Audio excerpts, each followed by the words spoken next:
Hello पापा, कहाँ हैं आप? गुड़िया, मैं ऑफिस में हूँ। क्यों, क्या हुआ? गुड़िया, पापा आप जल्दी घर आ जाएं। मुझे अपने फ्रेंड आमिर के साथ 14 अगस्त की शॉपिंग करने जाना है। घर कोई भी नहीं है। आप ये तो कॉलेज से अपने फ्रेंड के साथ शॉपिंग करने चली गई हैं। मुझे वाइट शर्ट और ट्राउज़र लेना है ताकि कल जब मैं गाल पर दिल दिल पाकिस्तान लिखवाऊँ तो जो देखे वो देखता रह जाए। पिछले साल की तरह इस बार भी हम खूब इंजॉय करेंगे। आमिर ने तो 14 अगस्त के लिए नई बाइक भी खरीद रखी है। पापा, ओके बेटा, मैं आता हूँ। सामने हाथ में गन पकड़े एक रिटायर्ड फौजी जो बुढ़ापे की कई मुसाफतें तय कर चुका है, इसकी नम आंखों ने मॉडर्न बापू को हैरान होकर सवाल पूछने पर मजबूर कर दिया। बाबा जी, खैर तो है? क्या हुआ? आपकी आंखें नम क्यों हैं?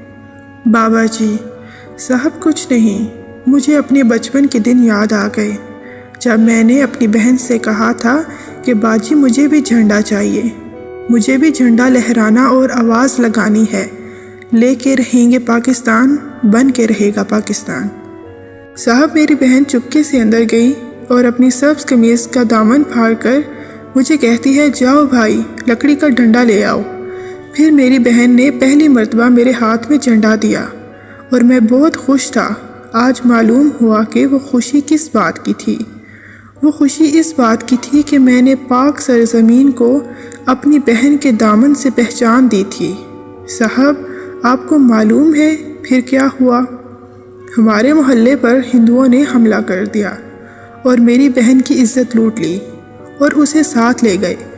2 दिन बाद हमें अपनी बहन खेतों से मिली तो वह ज़हनी तवाज़ुन खो बैठी थी और इसकी ज़ुबान पर एक ही नारा था, बन के रहेगा पाकिस्तान, हम ले के रहेंगे पाकिस्तान। साहब, मैं बहुत छोटा था। मैं सारी रात अपनी बहन से लिपट कर रोता रहा और रात को किसी पहर हमारे मामू लोग आए और मेरी बहन को कहीं ले गए। मैं और मेरे चाचू सुबह होने से पहले ही अपना घर छोड़ चुके थे।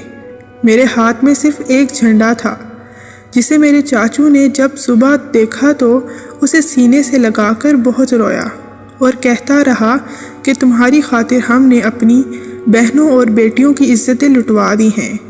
ना जाने तुम हमसे और कितनी दर्दनाक कुर्बानियाँ लोगे। मैं समझ नहीं पा रहा था कि चाचू बार बार इस झंडे को ये क्यों कह रहे थे कि तुम और कितनी कुर्बानियाँ लोगे। साहब, मैं चाचू से पूछता कि हम कहाँ जा रहे हैं तो चाचू कहते, मालूम नहीं बेटा, तुम बस चलते रहो इस वक्त तक जब तक मौत नहीं आ जाती या फिर हम अपने मुल्क नहीं पहुंच जाते। साहब, आज समझ आई कि मेरे चाचू किस मुल्क को अपना मुल्क कहते कहते सफ़र में मसरूफ़ रहे। रास्ते में बहुत लोग मरे हुए थे। एक मकान में हम छुपे हुए थे कि एक दूध पीता बच्चा रोने लगा तो इसकी माँ ने इसका गला घोंट दिया ताकि वो हमें पकड़वा ना दे। साहब, हर तरफ लाशें बिछी थीं और गिद्ध और जानवर इन्हें खाने में मसरूफ़ थे। हम कुछ लोग रात को वहीं रुक गए ताकि इस जगह रात गुजार सकें। और साहब, मालूम है आपको सारी रात मेरे चाचू क्या करते रहे? सारी रात मेरी औरतों की लाशों पर मर्दों के बदन से कपड़े फाड़ कर डालते रहे और रोते रहे और जागते रहे कि जानवर मुसलमान माओं, बहनों, बेटियों की लाशों की बेहुरमती ना कर सकें। और इसी दौरान ना जाने कब उनकी आंख लग गई। वो थोड़ी देर ही सोए कि फिर रात को उठकर सफ़र शुरू कर दिया। जब मेरे चाचू इस पाकिस्तान में पहुँचे तो मेरी बहन के दामन और पाकिस्तान के सादे झंडे को हर वक्त चूमते रहते थे, यहाँ तक कि इस दुनिया से रुखसत हो गए। मालूम है साहब कि हमारे चाचू क्या कहा करते थे? जब भी कोई शख्स भारत की बात करता तो आप रोने लग जाते और कहते कि खुदा के लिए इस मुल्क का नाम मत लो जिसने पाकिस्तान की कीमत हमसे, हमारी माओं, बहनों और बेटियों की इज्जतें लूट कर वसूल की। साहब, देखो ना, जिन इज्जतों को बचाने के लिए हमारी माओं, बहनों और बेटियों ने कुओं में छलांगे लगा दी, इन्हें हमारी आज की बेटियां सरेआम नीलाम करती फिर रही हैं। इन्हें कौन बताए कि इस पाकिस्तान को हासिल करने का मकसद अपनी इज्जतें लुटा कर अपनी बेटियों की इज्जतें महफूज करना था। काश मैं इन्हें अपनी बहन का फटा दामन दिखा पाता।